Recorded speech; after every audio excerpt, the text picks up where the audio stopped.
Hello, everyone. It's Shane Kanto, your Wasteland Reviewer, and welcome to Lost in the Wasteland, my weekly interview show where I bring a guest on and we get to learn more about their perspective on movies. And we have Foster, another new member to the SiftPop crew. So we'll let Foster introduce himself and him shamelessly plug anything you could check out of his work. Hello, I'm Foster. I don't have much to plug. I do have a Twitter and a Letterboxd. The Letterboxd I use a lot, too much perhaps. The Twitter is pretty new. Both of those are FOSTH101, but you could probably just type my name and you'll find it easily. But that's all I got. Thanks, social media. Make it easy for us to find people. Yes. And that's the funny thing, because all you need is a Letterboxd and a Twitter at this point, and you're at least on your way. And then, have you done any reviews yet for SiftPop? Yes, I have. That's a good point. I should plug that. I did Old recently. That was a wild time, and I did In the Heights. And then each week they do the best ever challenge. So it's like a top 10 list, and I'll have my little blurb. So next week will be Into the Spider-Verse is my blurb for next week. Awesome. Yes. What? Oh yeah, because of Stan Lee, right? Yeah, best ever movies with a posthumous performance. Mine is Network, and it'll make you feel bad about our society by watching that movie, and you're just thinking about the news. But it's been a fun time, and Old was an interesting ride. Yeah. I remember I was 10 years old, 11 years old, when I got signs in the mail from one of those mail-in DVD clubs. Scared the shit out of me. Yeah. And I've been watching M. Night Shyamalan ever since, for better or for worse. Some of them for worse. Yeah, I'm a fan of his. I'll defend him. He also has this. Have you watched the show Servant on Apple? I have. That show is creepy. Yeah, I'm making my way through season 2 right now. I think his episodes, though, the ones he directs, are the best episodes. Well, and that's the thing too, because like he's an extremely talented director, and all you need to do is watch Old to see that. Some of his writing might not be the strongest, which is interesting because he didn't write Servant. He's been directing some of the episodes specifically. But like, I love his trio at the beginning of his career. And yeah, I saw After Earth in theaters, and I'm not surprised they hid his name from the marketing campaign. And no, I have not seen The Last Airbender, as I've heard it's an affront to anybody who's an actual fan of the show. I've seen everything Sixth Sense onward. I will defend him up to and including The Village. That's how far I'll go. And then starting with The Visit onward, I think most of those are pretty solid. I agree. Glass is one of those movies where I'm like, I should probably watch it again. Yeah. Because like, I'm just very angry. Yeah. It like has one of those visceral reactions to it. I'm like, there's things about that movie that are extremely impressive. Like, how the hell did he make that movie for $20 million? By only having Bruce Willis show up for 4 days. That's how. Bruce Willis. But that's enough about M. Night Shyamalan. I don't know if he'll come up again. But the important thing is we're going to get into the questions and learn a little bit more about your perspective, Foster. So the first question that I feel like any movie fan gets asked, what's your favorite film? My favorite movie is School of Rock with Jack Black. It's from 2003. It's directed by Richard Linklater, and it is the best movie ever made. This is my favorite. A lot of it is nostalgia, so I watched it a lot growing up. I think I probably discovered it in middle school. I mean, it goes without saying, it's very funny. Jack Black is amazing. I think this is his best performance, and I think it's a role that's made for him, literally, because the screenwriter, Mike White, who's also in the movie and is very funny, wrote the movie with him in mind. And it uses all his talents perfectly, like the music and the comedy. I think what puts this one a little bit above for me is two things. One is that it's directed by Richard Linklater. So you have a lot of great comedies out there, but I feel like most of them are the like Judd Apatow, sit the camera down, point and shoot, let the actors do their thing. But School of Rock is fun because you can tell there's a lot of care put into the movie. So there's one scene that I love where Jack Black is, you've seen it? Yes. Okay. Plenty of times. So good. He has to, he's asked by his students to perform his song that he's working. It's not finished, but he's going to perform it. And the way they shoot the scene, it's like a 1 to 2 minute long, unbroken long shot where it starts kind of like framed how I am right now, the camera, and it just gradually pans back. And it's great because you get to see Jack Black do his thing, but it's also the way it's shot makes it hilarious as you slowly realize the absurdity of the scene of a grown man singing a song about his rent that's overdue in front of a bunch of middle schoolers, like as the rows of desks are revealed as the camera moves back. So there's a lot of fun stuff there.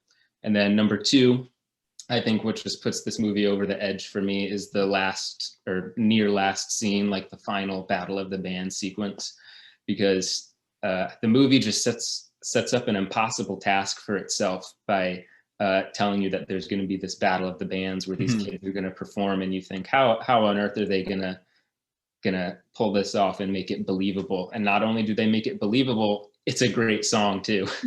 And I learned from like one of those GQ Jack Black going through his movies thing that they didn't even have the song written when they started filming, and he just was at a concert and asked this smaller band, like, hey, do you guys want to write our song? And they wrote it, and it turns out to be fantastic. It's so good. And within that song too, you have thematic payoffs for about 10 of the different characters. It's insane. So Jack Black finally gets to live out his dreams of being a rocker. Even the principal, Joan Cusack, is, because she's a little bit more fun than I guess we might think at the beginning of the movie, and she gets to like see the result of her school. I don't know.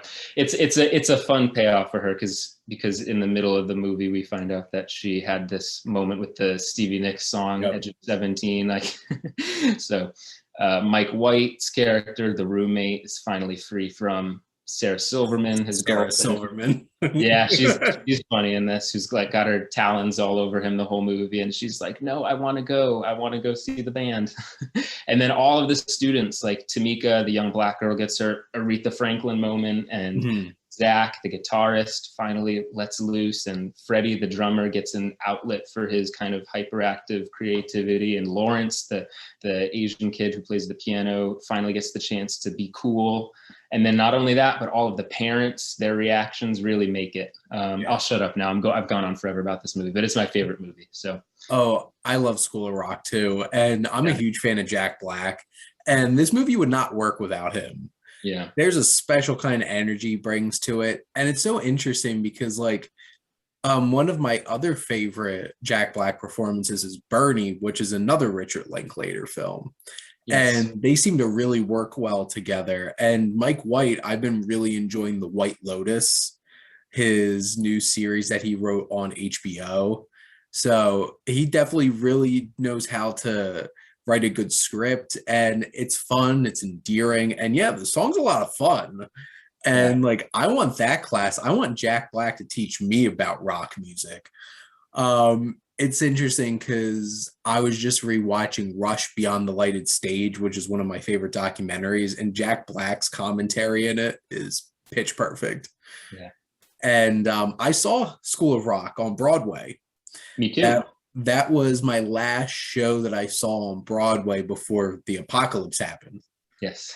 So it was a fun time. And I have a shirt from the show that my friend and Matt bought me because I took him to the show with me. So it was a fun time, and it's a fun movie. There's so much heart to it too. Mm-hmm. Now, Foster, what's your earliest memory of going to the movies? My earliest memory, it's not the most exciting, is Chicken Little, which is maybe the inferior animated chicken movie. But I I don't remember a ton about it, but that's my earliest. According to my mom, I saw the Jonah VeggieTales movie before then. So, but I would have been like 2 or 3, I think. So I don't have a memory of that. I remember seeing commercials and trailers for that VeggieTales movie on like VHSs that I owned and DVDs and stuff like that. And I remember when Chicken Little came out, that was an odd time for Disney animation. Because like Home on the Range and then like that bit of time. And now they're just like, we'll sell anything and you all will see it. But it's funny because the vast majority of people that I've interviewed on here, their earliest memory of going to see a movie is an animated movie, which who's surprised? What else did our parents take us to when we were kids? Now, Foster, what's your favorite genre of movies? I'm going to go with horror movies because I think just in general, even in a bad horror movie, there's a lot of fun to be had. Like going through, I'm slowly making my way through some of the big franchises, of which there are plenty. Yep. So like I went through all the Child's Play movies, and even in the ones that aren't so great, they're all pretty fun. And I just like different types of horror too. Like I like the fun, campy 80s horror. I like the new Ari Aster type of horror or James Wan. Like I like different types. My second place answer would be comedies, which I guess they're two very different ones, but sometimes can work together nicely. But I think with comedies, I'm a little bit more picky. But like the comedies I really like. Like I've just gotten into the Christopher Guest movies. Oh my God, yes. Love all of those. That is my stuff right there.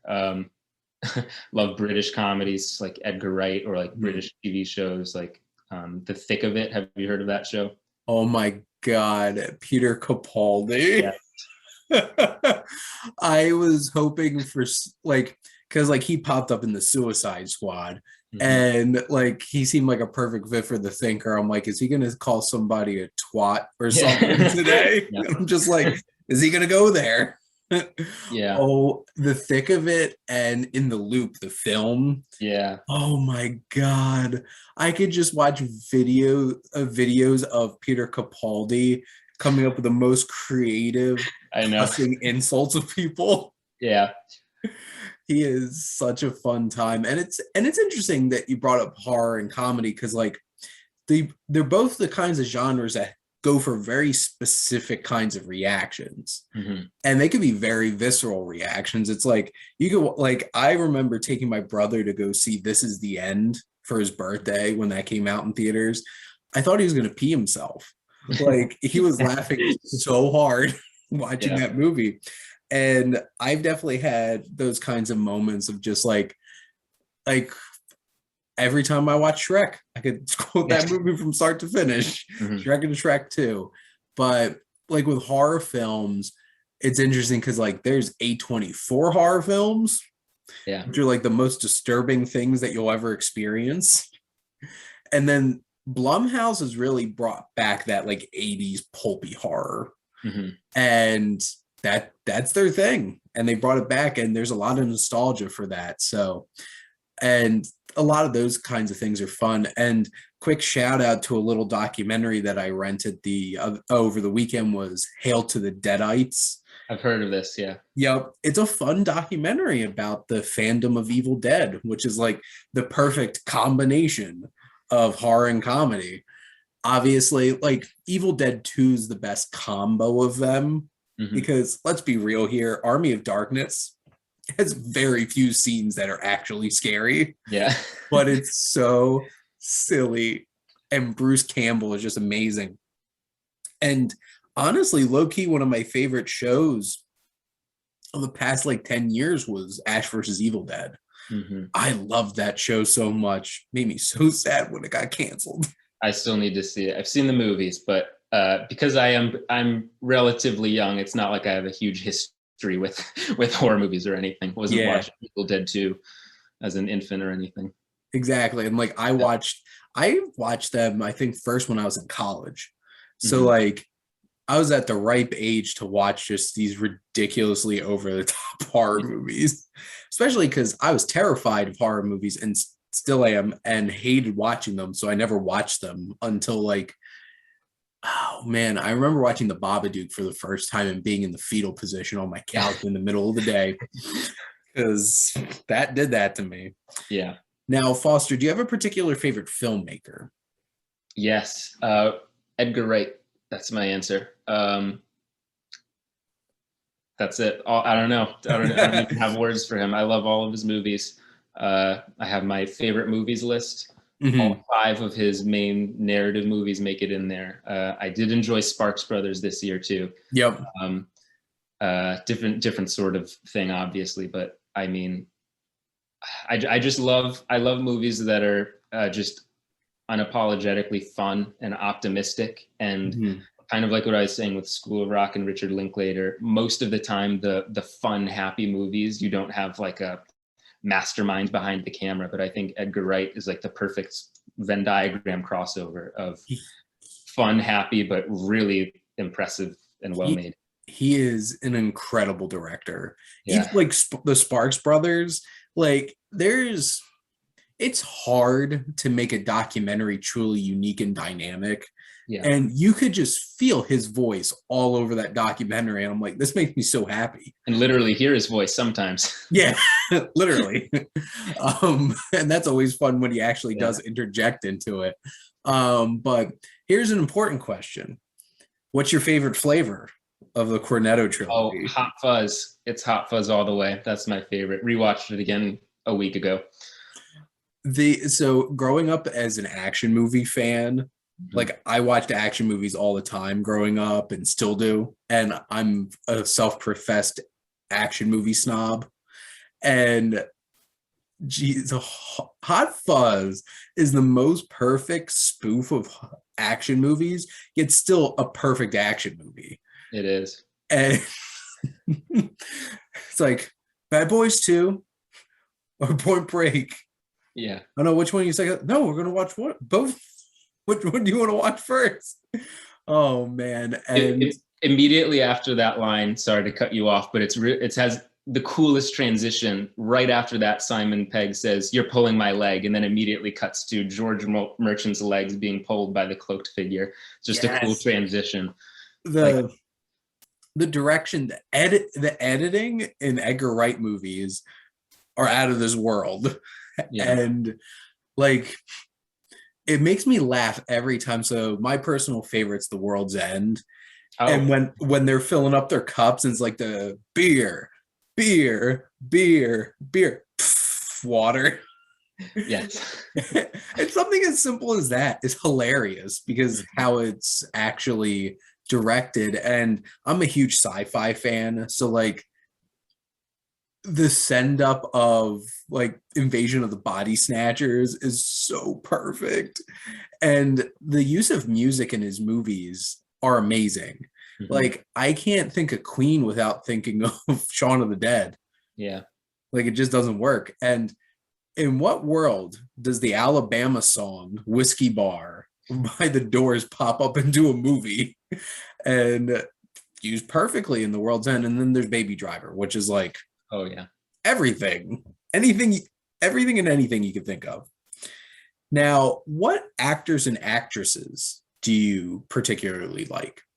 Okay, this is my favorite question. So probably my favorite component of movie making is acting. I just think it's the coolest thing in the world. So I'm maybe a little bit snobbier. My favorite actor is Gary Oldman. So much so that I don't know why, like most people, if you say who's the best actor in the world, probably like the two that come right up top are Daniel Day-Lewis and Meryl Streep. I think Gary should be the third name there. I think the reason he's not is just because he does more movies than them. And because of that, you'll have, I don't know, maybe like a slightly forgettable performance for every like Winston Churchill or Mank that you get in these past 10 years. But for me, it's his run like in the late 80s to the 90s. So you have Sid and Nancy in 86. Very like distinct character, right? And then there's a couple others in the late 80s that I still haven't seen yet. But then in the early 90s, you have JFK, where he's playing Lee Harvey Oswald. And he's identical if you look at side by sides, bizarre. Like Mhm. Gary Oldman's face is putty. Like he can do anything with it. You have True Romance, which that blows my mind. That scene of his, I can't think of a single other actor who could pull that off. Like I love Daniel Day-Lewis, of course. I can't picture him doing that necessarily. You know, it'd be weird. I can't imagine anyone doing that. Then you got The Professional, which might be my favorite villain performance ever. That's one of my favorite gifs of or memes of anything. It's just like how many everyone. It's so good. Yeah.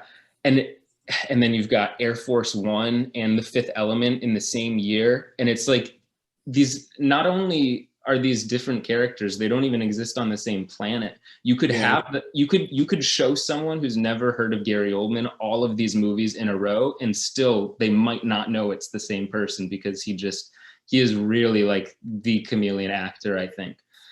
Then he plays Beethoven in Immortal Beloved, which is not my favorite movie, but he's good in it. You have like Dracula. I skipped over Dracula. Yeah. Oh my gosh. By the way, I don't know if I've ever seen like a greater disparity in acting quality between two people in the same room than him and Keanu. Dracula. Hello. What do you mean? Yeah, crazy. And then Anthony Hopkins is just like going there. Yeah. Yeah, I like that Dracula a lot. Have you seen The Contender from 2000? I have not.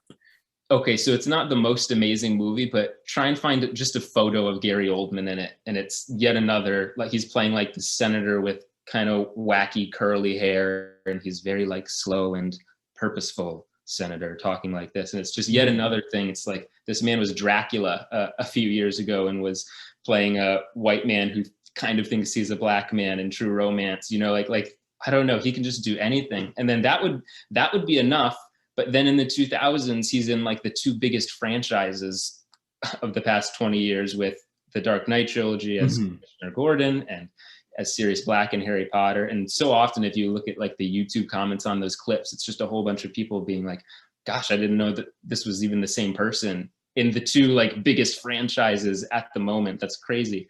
And then now in the past 10 years, he's gotten 3 Oscar nominations and a win with Tinker Tailor Soldier Spy, which I love. And Winston Churchill and Mank. I don't know. The man is on another level, I think. And most people don't even realize he was in Hannibal. Yes, another one. Yeah. Like I feel like that's a big disappointing movie, especially compared to Silence of the Lambs. But like, my God, like what? Yeah. And it's like you could not tell at all with all that makeup and prosthetics and everything. It's ridiculous. But yeah, Gary Oldman is one of the most incredible chameleon character actors out there. And like he goes there. There's definitely like films like The Hitman's Bodyguard. Yeah. Like he shows up in movies like that and he'll take a paycheck movie or two. But like when he's on, he is gone. No Gary Oldman anymore. So that's a very, very great pick there. So I definitely appreciate that. Thank you. Now, Foster, what's a film that you could literally watch every day? It's probably Hot Fuzz, but I'll give you, because we already talked about that, some recent examples. Into the Spider-Verse and Knives Out are 2 pretty recent ones that I feel like are going to be on the at least annual rotation from now on. Those are just so fun. Knives Out, like the cast, the direction, the music, just like everything about that movie is impeccable.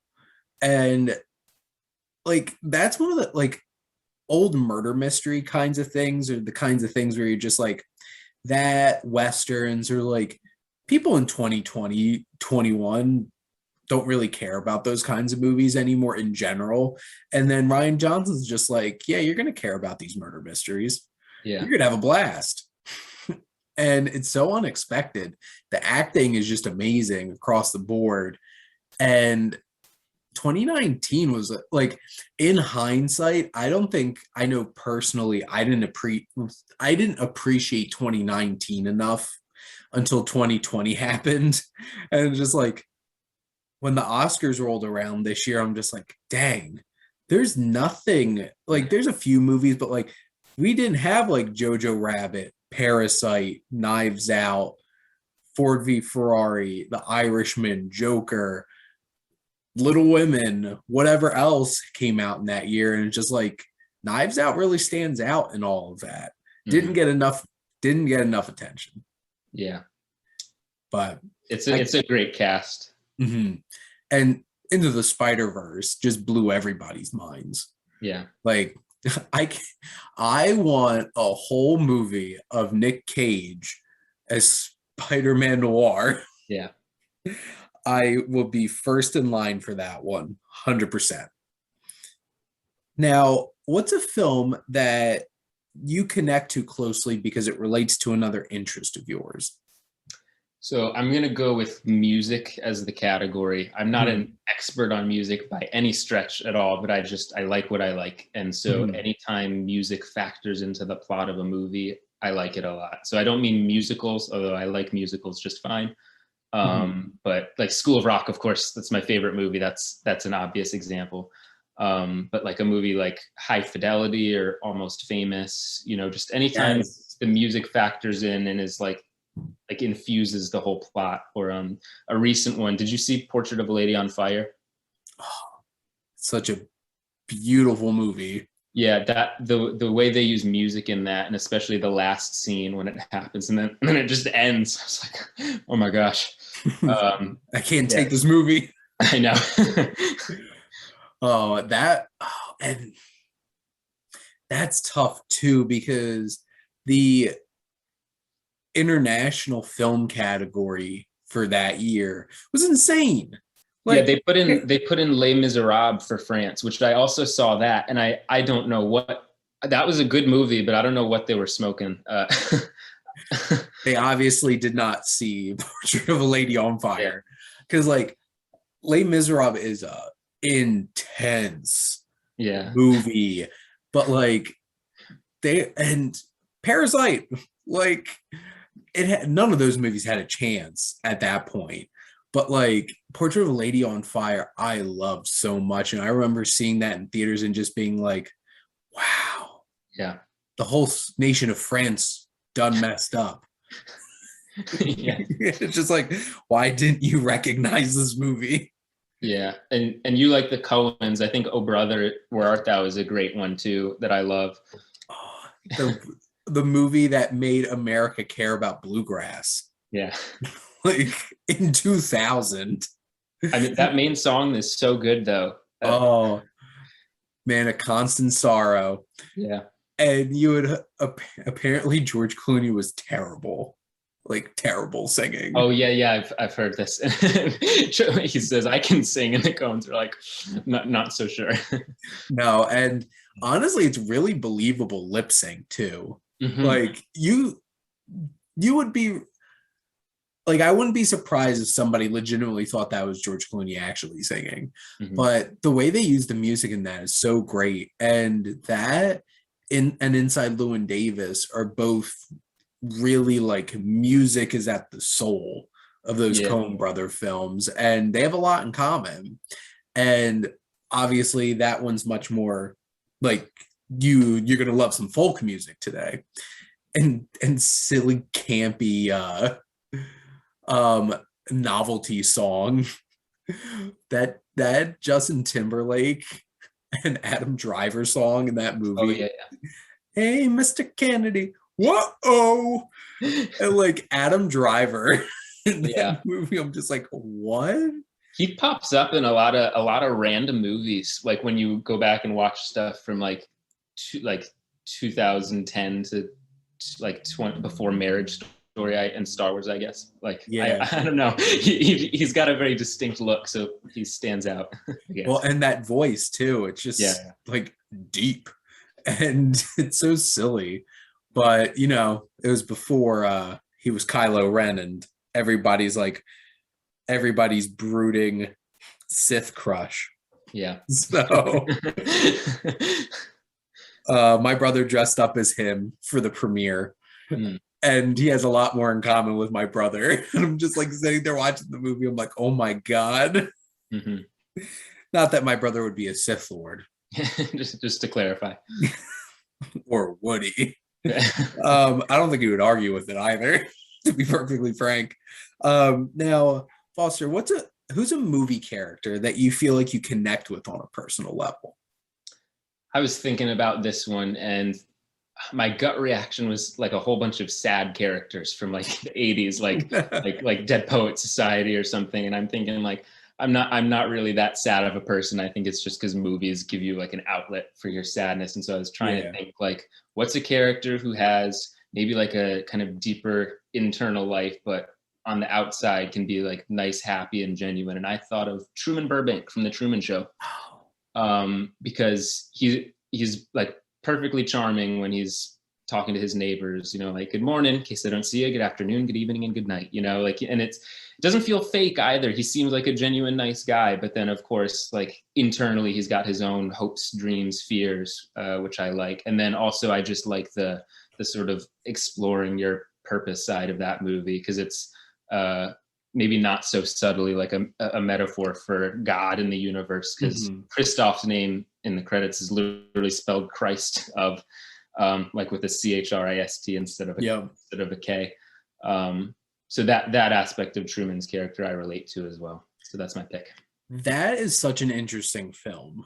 So I remember watching that as a kid and just loving it for the weird kind of movie that it is. And it's Jim Carrey. And I grew up watching all of Jim Carrey's movies.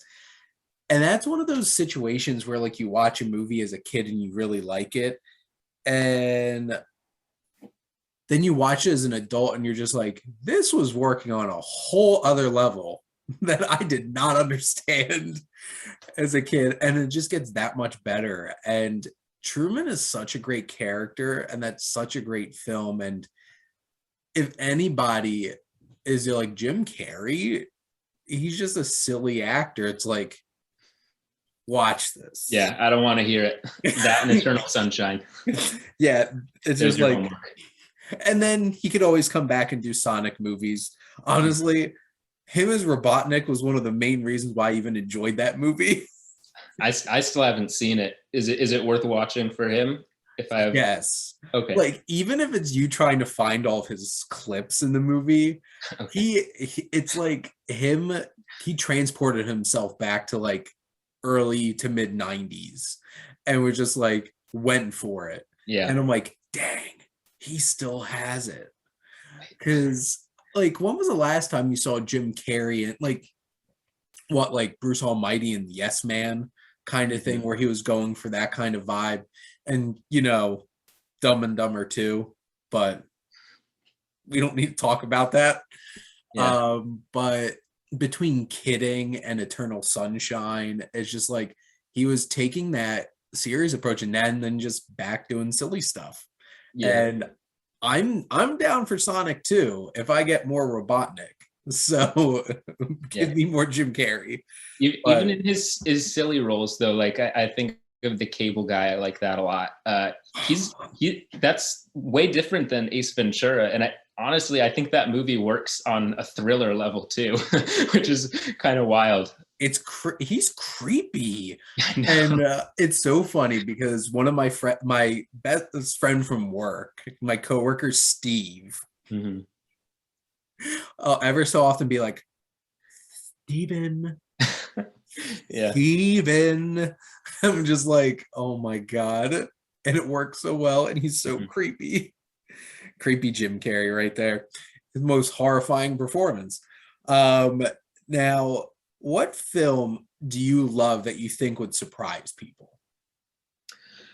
I'll give you two answers. Okay. One is it's maybe not surprising that I like it, because like if you look on IMDb, I think it's like in the low 7s, and everyone likes this movie, but when I look at my favorite movies list, it's like in my top 20, and that's Sweeney Todd, The Demon Barber of Fleet Street. I think this is a fantastic movie. and probably you wouldn't look at me on the street and think there's a guy who loves Sweeney Todd. I don't know. It's probably the weirdest one when you look at my top 20. I think it's Tim Burton's best movie. I think Johnny Depp is great. I think it's one of his better performances. I like the music in it, and I think it's really got a cool visual style. So I love that. So I think Tim Burton was the perfect director to make that movie. Mm-hmm. I think he made some, well, they're not interesting in terms of, it's a Tim Burton movie, so I'm not surprised he cast these people. But like, Helena Bonham Carter was not who I would think you would cast as Mrs. Mm-hmm. Lovitz. And I remember, because like my only experience of Sweeney Todd was that movie. And I'm like, this was pretty great. I love this. And then I went back and watched and listened to some of the original performances. And like Johnny Depp brings a very different like vibe than like Len Carew and George Hearn, because like they were scary and like deep voices, so it was a little bit different. And like Angela Lansbury was Mrs. Lovitz, so can't go wrong with Angela Lansbury. But I have to say, Sacha Baron Cohen kills it. Yeah. So amazing.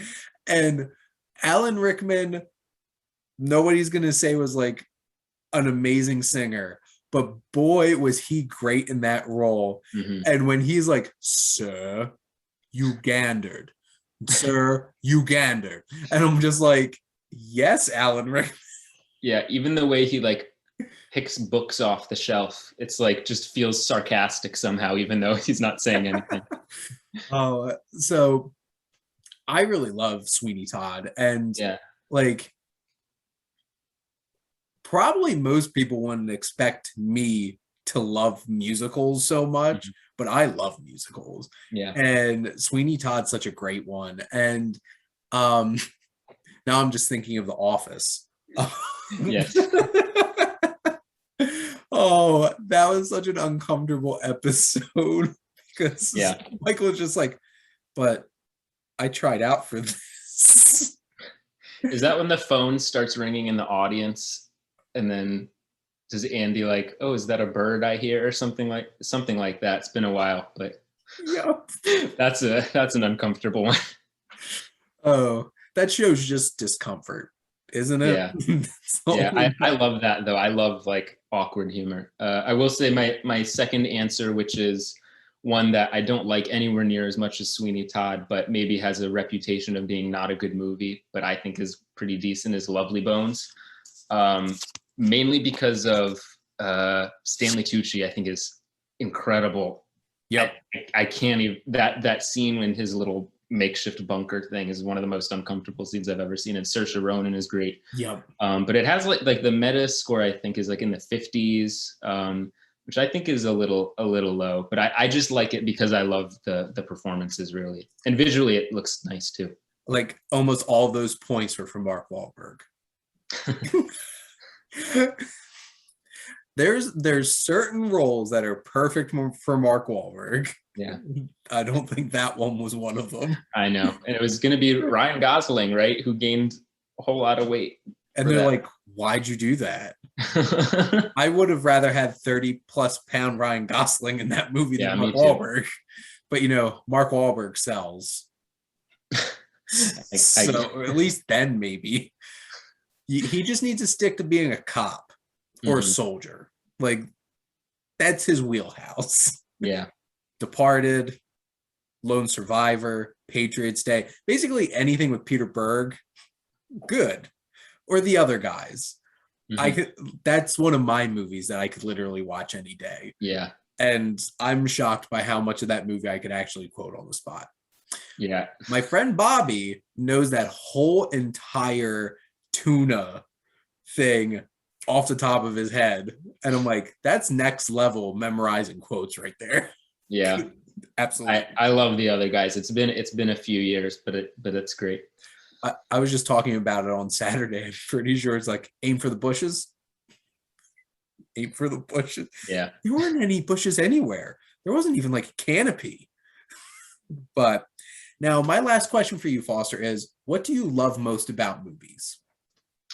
I'm going to give you a very practical answer. Because of course, all the emotional things, it's an escape, yada, yada, all that's true. I love movies for many reasons, but very practically, I tend to be a bit of a hobby hopper, and I'm just interested in so many different things. Like I'll have a new interest every few months or so that I want to like learn everything about a particular topic, and then I'll move on to the next thing.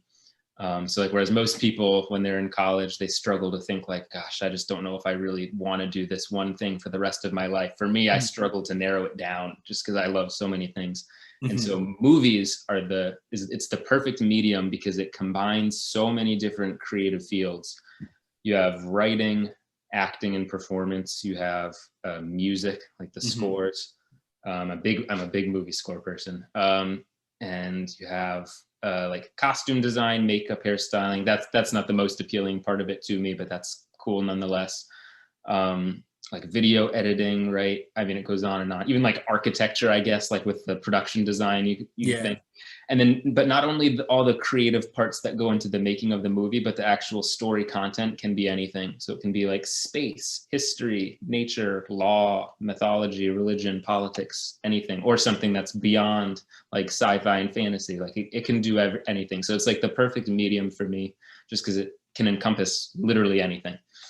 I really appreciate that answer because that's why I think it's the best art form. And obviously everybody's subjective in that way and can argue how they feel, but like it does so much and brings it all together. It's wonderful. Now, Foster, how I usually wrap up my show is I allow my guests to ask me a question. So here's your little wild card. So what question would you like to ask the Wasteland Reviewer? Okay, so I'm going to give you a little scenario, and then you're gonna pick a person. You get your ticket for your flight. It's a 4 or 5 hour flight. It's just you. You sit down. You notice there's an empty seat next to you. You can pick one person from the movie industry, just one. Director, writer, actor, cinematographer, composer, anything. You can sit next to them for 4 to 5 hours and have a nice chat with them throughout the duration of the flight. So my question is, who do you pick and what do you ask them? Or what do you want to talk about with them? So my first reaction is, can I pick somebody and then have their brother sit on their lap? The Coen brothers. If I am restricted to just one person, my answer would probably be Roger Deakins. Okay, that's a good answer. And I would want to know what inspired like him to bring that vision to his movies, because it's a very distinct look. Like if you watch like what about probably 3/4 of the Coen brothers films were shot by Roger Deakins. They had Barry Sonnenfeld for the first couple, and then was it Bruno Delbonnel? Yeah, he's done a couple of them recently, and he's doing Tragedy of Macbeth. But like Deakins is Deakins.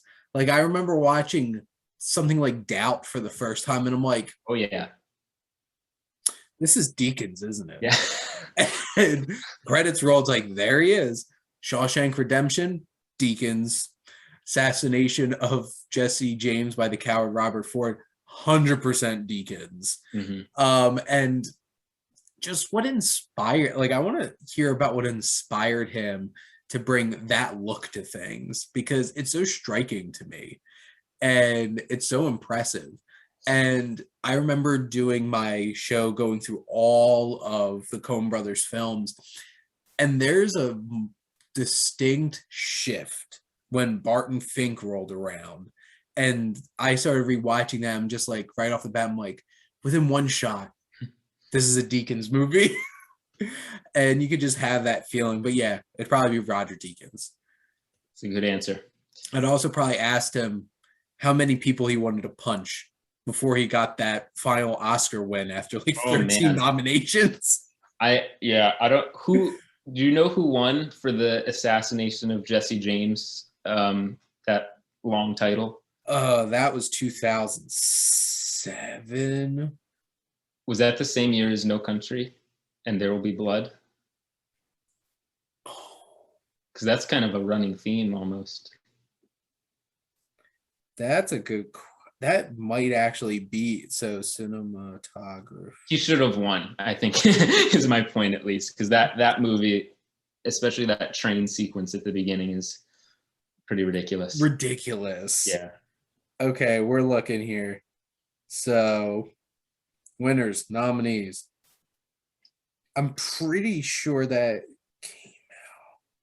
Fargo's another one where I don't know what came out that year. Is that 96? Probably The English Patient. With all their sweeping desert shots. So this is 2007. He got nominated twice. Oh, okay. Because he got nominated for Assassination of Jesse James by the Cow Robert Ford and No Country for Old Men, and still lost to Robert Elswit for There Will Be Blood. And that's so tough because honestly, I don't think there's a more tough competition between two films in modern cinema than what There Will Be Blood and No Country being out in the same year, competing for Oscars with each other. Mm-hmm. And yeah, The English Patient won. Yeah. English Patient took a lot of awards. I think that should have gone to some other people. Let's see where Deakins got hosed. So Deakins lost to Legend of the Falls for Shawshank Redemption. Okay. I've never actually seen Legend of the Falls, so like I'm gonna hold out judgment. I don't want to be a complete jerk about it, but Deakins shot a Scorsese movie. Oh, is it Kundun? Yeah, lost to Titanic. That's a good looking movie. Yeah, I watched that one just out of curiosity. I was like, what is this movie by Scorsese that no one ever talks about? I will be watching that on my 40 weeks of Scorsese movies. Yes. Good luck. I'll be watching them until June. Deakins lost Oh Brother to Crouching Tiger, Hidden Dragon. That's a tough one. Yeah, I'm okay with that. Deakins lost The Man Who Wasn't There to Andrew Lesnie for Lord of the Rings, Fellowship of the Ring, which, as a huge Lord of the Rings fan, I'm still mad that didn't even get nominated for Best Cinematography for Return of the King. Because in what world? But yeah, just going through here, Deakins for The Reader, lost to Slumdog Millionaire. Honestly, I probably would have picked The Dark Knight for that. Wally Pfister. Yeah. And that was the year when Hugh Jackman hosted and did his whole song about didn't see The Reader. I like The Reader. True Grit, he lost to Wally Pfister for Inception. That's a tough argument right there, because I don't even understand how they did most of that stuff. And of course they were going to give it to Life of Pi, but like Skyfall, though. That's true. I do like Life of Pi, though, but Skyfall is more impressive. Gravity beat Prisoners, which even the fact that Deakins got nominated for Prisoners makes me so happy. Yeah. Oh, I love Prisoners. That's top 5 for me. That is an amazing film. And he makes a camera staring at a tree so haunting when you finally realize what was going on when that camera was staring at that tree. Yeah, there's so much just like slow moving in, or just, I don't know. I love it. I feel like that's the closest movie I think someone's gotten to emulating David Fincher, except I actually like it more than any of David Fincher's movies, even though I love David Fincher, but it feels like Zodiac. It's funny because I agree. Like, I would pick Prisoners over any of Fincher films, but yeah, it has that feel to it. Yeah. And like, if you would have told, like, before I really got a feel for Denis Villeneuve, and you told me that was a Fincher film, I'd be like, yeah, I wouldn't argue with you. Like, I wouldn't be surprised, kind of thing. But yeah, it struck a chord there. I can gush about Deakins all night, but I won't. I'm sure you have other things to do. But I appreciate that question. That was a really good one. I've appreciated a couple, like some of my guests have asked kinds of questions like that, a little bit more fun, a little outside the box. But maybe next time I'll try to squeeze both Coen brothers into the same seat next to me. Take one half of I don't know, split them down the middle somehow. Although now they're not doing stuff together anymore, because there was some interview with Carter Burwell where he said that I forget which, I can't tell them apart. I'm sorry, but Ethan doesn't want to make movies anymore. I'm just like, no, don't say that. Yeah, I'm curious about this Macbeth. Yeah, I'm interested with if Joel will deliver on the same level without his brother. And I think it's going to be an interesting thing to see. So it's black and white, right? Yep. I think so. And Deakins isn't even shooting it. But that's definitely towards the top of my most anticipated for the rest of this year. I think that by default has to be. That's coming out this year. There's so many things that don't have trailers yet. That doesn't have a trailer yet, right? No. And that's an Apple TV Plus film. Really? Yep, they bought it. Interesting.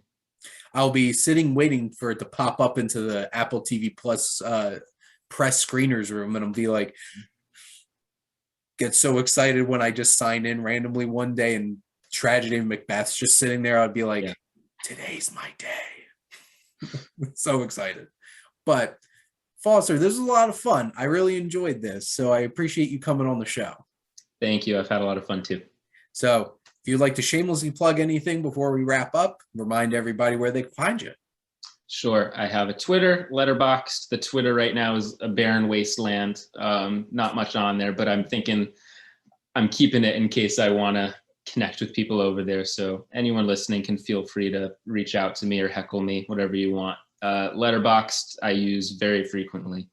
It's like my favorite thing in the world. Yeah, if you're a cinephile right now and you're not using Letterboxd, you're missing out.